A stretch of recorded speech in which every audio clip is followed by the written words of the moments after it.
Scientists, conservationists, and birdwatchers are increasingly voicing concern over a problem that many people do not know even exists: the impact of free-roaming cats on our songbird populations. The domestic house cat is one of the world's most effective predators.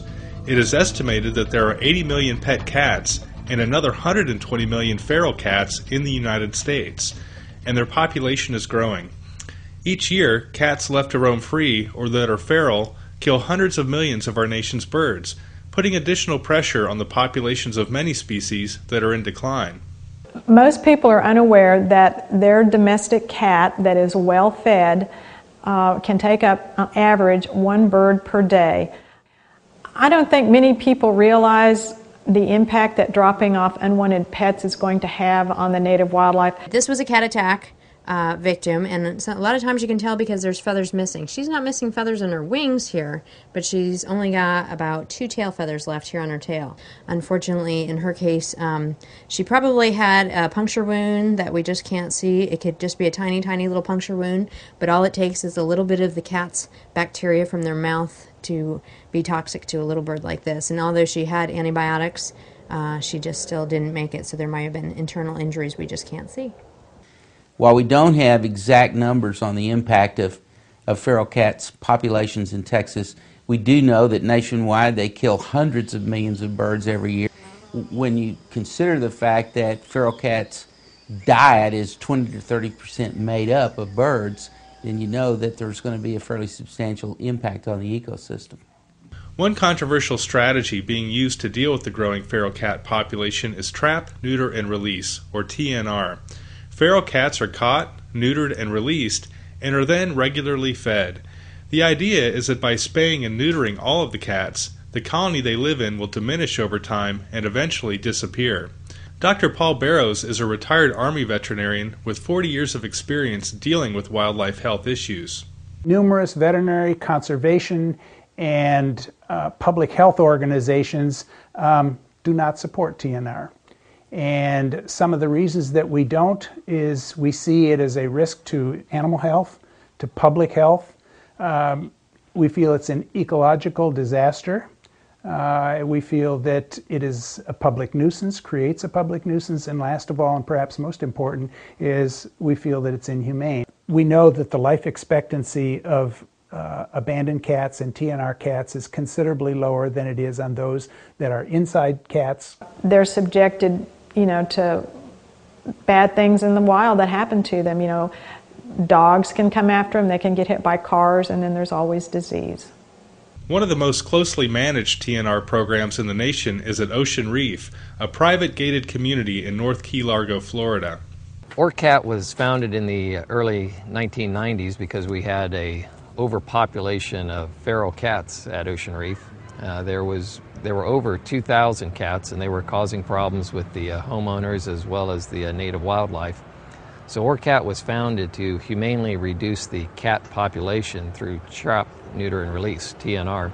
And since that time, we've gone from over 2,000 cats to under 500 cats. And that is including a lot of drop-offs and not being perfect with the spay and neuter portion of the program.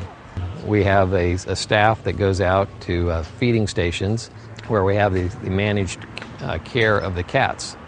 The goal, of course, is to have a non-breeding population of cats. The TNR program at Ocean Reef, though perhaps the best in the nation, is still proving ineffective at eliminating the problem.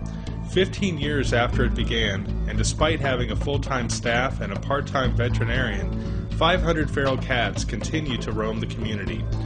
More typical is the situation at A.D. Barnes Park in Miami, where a managed TNR cat colony has actually grown over time.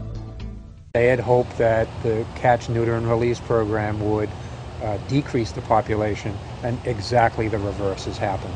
What we're finding is that a lot of people, when they see cats here, cat owners that don't want their cats anymore, they use that as an excuse to leave their cat here as well, and that's caused the cat population to increase exponentially to where there's now probably somewhere close to 100 cats just in this small 60-odd acre park.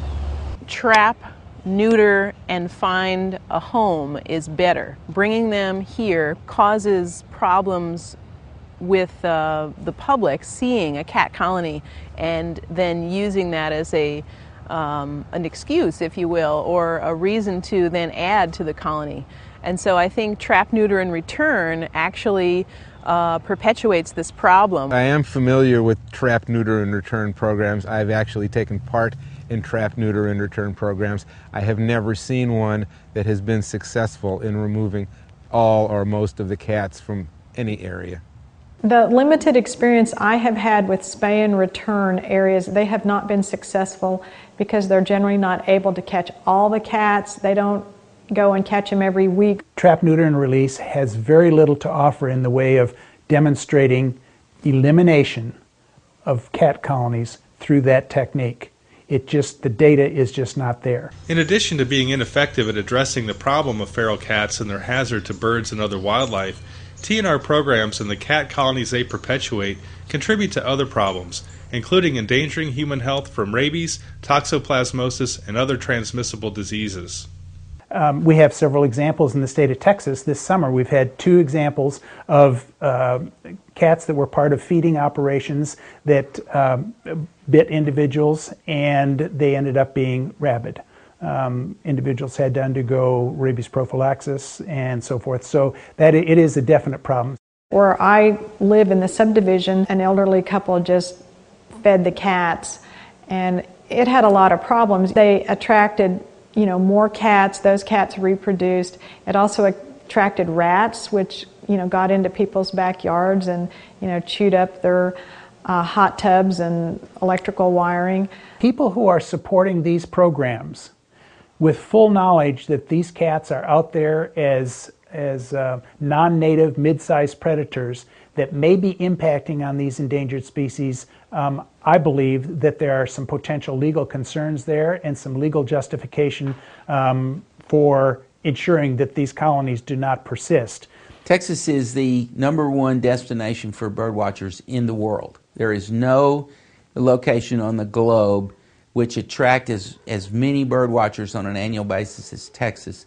And yet, we've not yet grasped the fact that not only is this predation a threat to the species involved, but it's also a threat economically, where birding has become such a central part of the economy, particularly in the southern part of our state.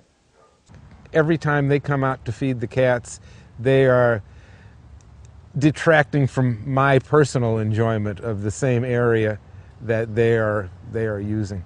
TNR advocates are compassionate people, but they are not considering these problems fully and fail to take into account the welfare of birds and other wildlife. A better solution is to trap, neuter, and remove feral cats, then relocate them to enclosed cat sanctuaries or shelters, or to adopt them out to safe and comfortable homes. Some of them you can see that were born here could be adoptable. Like this one right here isn't afraid of people. What we're really trying to focus on here is to trap and relocate the cats outside of the Big Pine Key, where we have endangered species throughout the island, to a cat sanctuary that was established in Georgia. So I'd like to think of it more of a trap, neuter, relocate program. Trap, neuter, and release is not solving the feral cat problem. Instead, it is allowing public nuisance, health, and liability issues to grow. We need to change the R in TNR from release to remove. To find out more, please see American Bird Conservancy's website at www.abcbirds.org.